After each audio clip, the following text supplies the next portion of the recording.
Hello, good morning. Happy replay if you're catching this later. I read a quote yesterday, and I read it the week before, and I keep seeing this. And then I actually posted in the First Still Done Fast group today that it's easier to keep a schedule than to make excuses and play catch up. So I want to explain this just a little bit. I keep seeing this statistic or quote, or I don't know what you want to call it, but 70% of your day is run on autopilot. And think about it. It's things like brushing your teeth. Do you think about brushing your teeth? No, you've got a system, you've got a rhythm, you just brush your teeth and you go on about life. Have you ever done that thing where you close the garage door, but you get halfway to where you're going and you're like, crap, did I close the garage door? Yes, you closed the garage door. But it's just so automatic that you don't think about it. 70% of our day is just habit. It's just things that we do without even thinking about it. Driving to work. Do you ever get there and you're like, I don't remember this drive at all? Or going to the grocery store. Or I'll tell you what I did. This morning when I left the gym, I've been coming a back way home because I'm trying to, big word starts with a C. I'm trying to be cognizant. I'm trying to pay attention to not running my life on autopilot. So not always taking the most direct path home. I'm trying to force myself to take a different path, to go a different way, and to pay more attention to the things that I have going on, right? So that I'm not just running around on autopilot all the time. So I've been, there's one way to get home that's a good, solid, nice, big road, but there's a school zone. So I've been avoiding that. And I've been taking this back road home. And you would think that after 2 or 3 weeks of doing this continuously every single time I come home, that it would now be my autopilot is to take this back road home. But today, after I left, I was thinking about this and thinking about that and thinking about the other and all this stuff. And I came back the regular way. Even though I've been trying to force myself into a new pattern, I still went on to autopilot, and I realized it halfway as I was driving down that road.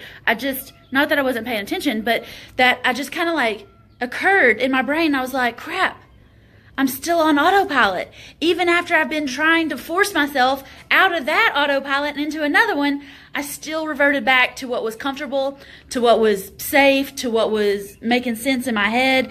And then I had to think, oh shoot, I should turn here instead of just continuing on this path, right? And you have to do that. If you're trying to make a change, we're adults. We're used to certain things being a certain way. But if we're going to make a change, you have to wake up and realize it, and then you have to turn. You have to change direction the next opportunity that you have to do that. So in First Still Done Fast, on the first Monday of the month, I do the Deal Makers Club. And everybody in First Still Done Fast has the opportunity to submit seller lead sheets so that I have a property address, I have what they're asking, I have the details of the house, I have everything I need to know, and then I make 3 offers on that house. And it's one of my students' houses. It's a deal. It's one of their sellers. It's just my way of helping teach and, really let people, as scary as it might be, but let people inside my brain to think of how I process this. How do I make 3 offers on every single house? How do I do these things? How do I keep coming up with offers? How do I get these contracts signed? And so the Deal Makers Club is what we came up with that I will do once a month on the first Monday of the month at 8 p.m. Tap into the brain, that's right. So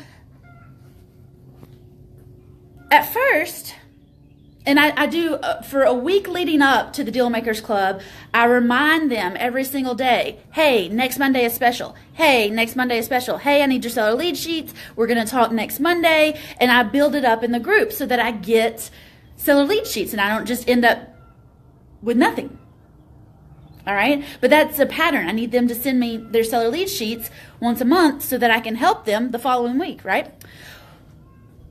Well, yesterday, Sunday was Easter, holiday weekend. We took Friday off So I had a bunch of catch up to do on Monday, right? And then Sunday was also my mom's birthday, and we had a belated birthday party Monday night. So Monday was packed.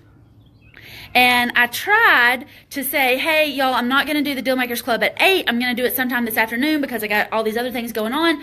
And then I thought, no, I need to stick to the schedule. And this is very important.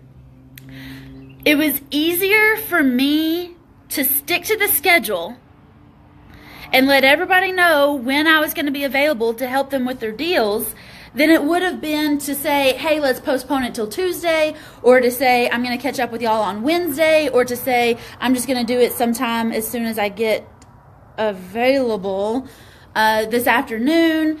It was easier to stick to the schedule than to make excuses and play catch up, right? So one of the guys, Jason, is actually on this video with me right now. He said, thanks for taking the time and sticking to the schedule. And I thought about it and I was like, one problem that I have, or one problem that I see, is even though we're in this rhythm and we've got this schedule, I am actually asking people to step out of their schedule and call sellers and go look at houses, keep their appointments. I'm asking them to do all these things, which is actually breaking their cycle, right? Because they haven't been investing. They've been in a system, they've been in a rhythm of driving to work, driving to the grocery store, going home. Every once in a while they do this, that, or the other, but that they're in this rhythm. And if they're going to break the rhythm that they've been in, they need to create a new schedule. And that's what I did when I started the Deal Makers Club. I was not used to working Monday nights at 8 p.m., but I had to put it in my schedule and stick to it, because this is just like when you're buying houses. If you put it in your schedule that you're going to call sellers on Craigslist from Monday at 5 o'clock every Monday, you need to stick to your schedule. This is a new pattern that you're starting. If you say that you're going to spend 2 afternoons a week going to look at houses, then you need to schedule that. And then you need to keep your schedule. Whether it's a holiday weekend, whether your mom's birthday comes up and there's a birthday dinner, no matter what happens, because life is going to happen. No matter what schedule you're trying to interrupt, life is going to happen. And for you to be able to keep going, you have to keep your schedule. It's so much easier to keep your schedule, your new schedule that you've created, than to make excuses, let life knock you down, and then play catch up. Because what happens when you make excuses, you let life knock you down, and you play catch up, you feel bad about yourself. And then suddenly, making those seller calls is something that you're dreading, because you know you didn't do it last week, or you know you didn't do it yesterday, or you know that you were kind of hoping one seller would cancel their appointment so that you would be off the hook. But guys, that's not the reason you're buying houses. You're buying houses to help these sellers. You should not be hoping and praying that they cancel and screw up your schedule. You need to hope that they're there early, that they're so excited for you to be there, that they've rearranged their schedule to meet with you so that you can take their problem away. Okay? It is so much easier. Once you have decided that you're going to make a change and you set a new schedule, it is so much easier to keep your schedule than to make excuses and play catch up. It's so in your mind for you to stay on this regular, easy rhythm. But when you tell me that you want to make a change and you want to be a real estate investor, I know mentally you're going to have to tap into your brain power. You're going to have to force yourself into a new schedule. And then you have to force yourself to stick to that schedule. Once you stick to that new schedule and it becomes your rhythm, these deals start just falling down. And that's what we want. We want the deals just to fall into line. Because eventually this new schedule becomes your new normal. It becomes normal for you to go driving for dollars. It becomes normal for you to ask people what they owe on their mortgage. It becomes normal for you to do these things that at first were weird and awkward and you were a little bit ugly at it. But if you will stick to it and not make excuses, then you don't have to play catch up. And it feels so much better to do what you said you were going to do than to have to make excuses and play catch up for the next 2 or 3 days.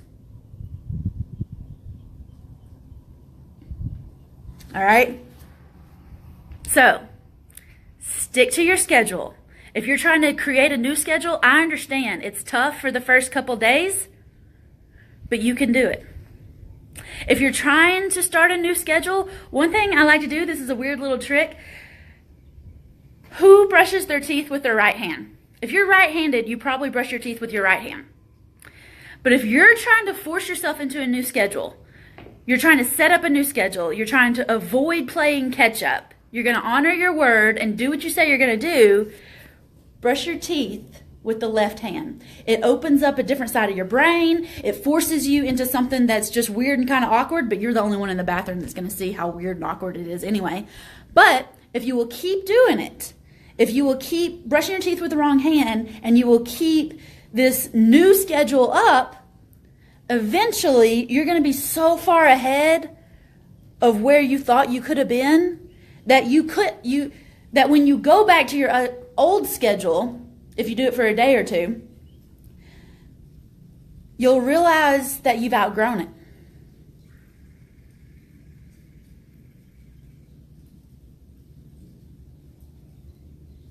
All right? So, when you decide you want this new schedule and you're ready to tackle it, set your new schedule, keep your new schedule.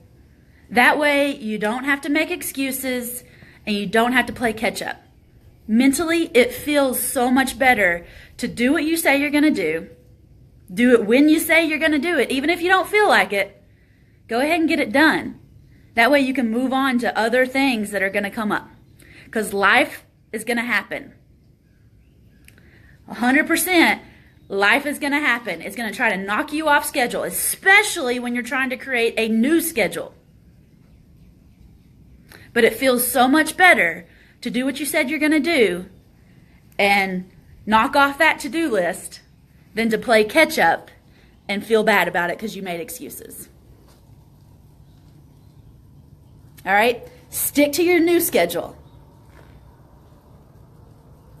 so you can avoid playing catch up. Call those sellers, look at the houses, make the offers, and close the deals.